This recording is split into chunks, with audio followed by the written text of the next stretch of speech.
ចាស់ពីដើមគាត់ញ៉ាំត្រីឆ្អើឃើញគាត់ញ៉ាំទាំងសបកតែសម័យនេះពេលដែលយើងដឹងសិក្សាស្រាវជ្រាវទៅគឺតាមក្បួនវិទ្យាសាស្ត្រឬវិជ្ជបណ្ឌិតគាត់អត់ឲ្យយើងញ៉ាំទាំងសបកទេគាត់ឲ្យយើងបកសបកចេញដោយសារតែសបកខាងក្រៅហ្នឹងវារោផ្សែងក្នុងការឆ្អើតម្រាំតែឆ្អិនដល់សាច់ខាងក្នុងអញ្ចឹងវារងជាមួយនឹងផ្សែងកំតិចទូលាយផ្សេងជាច្រើនតែយើងពីដើមណាយើងត្រីឆ្អើគឺញ៉ាំទាំងសបកហ្នឹងវាឆ្ងាញ់តែដោយសារការវិវត្តនៃបច្ចុប្បន្នភាពហ្នឹងគឺចំពោះខ្ញុំគឺបកសបកនឹងចេញទៅ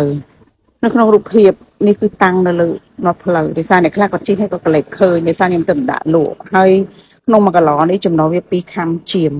តម្លៃធូរជាងទីផ្សារជាក់ស្ដែងនៅទីលើទីផ្សារ1ខាំគឺលក់15000 16000អីចឹងតែនេះ2ខាំជាងលក់តែ1គីឡត្រឹមតែ$3ទេ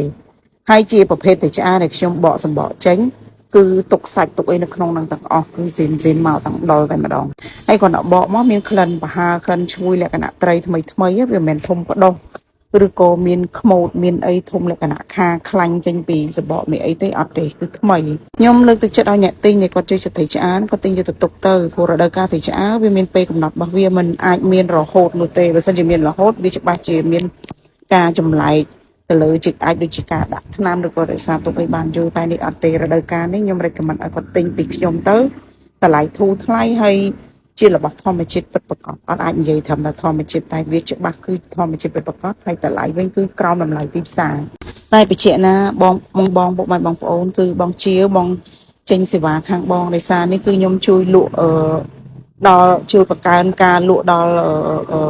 អ្នកដែលគាត់ធ្វើទេដោយសារអីបានមើលទៅដល់កន្លែងទីតាំងដែលគាត់ធ្វើវិញគឺអាសូរមិនដឹងថាគាត់រកចំណេញមិនទេ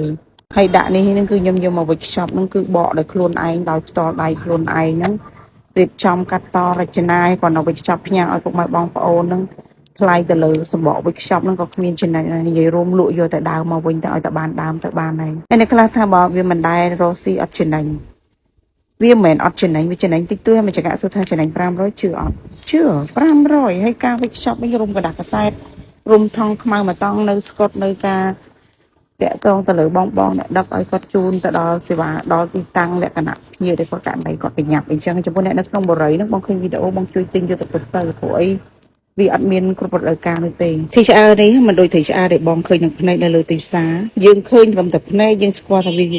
ជាត្រីឆ្អើដូចគ្នាតែយើងអត់ដឹងថាប្រភពវាមកពីណាតែវីដេអូដែលខ្ញុំផុសនេះហេតុអីខ្ញុំនិយាយដែរសួរថាចំណេញមិនអត់ចំណេញទេតែស្រឡាញ់ក្នុងការលើកស្ទួយផលិតផលក្នុងប្រទេសកម្ពុជាយើងឲ្យបងប្អូនគាត់បានរបស់ដែលធម្មជាតិពីទន្លេសាបយើង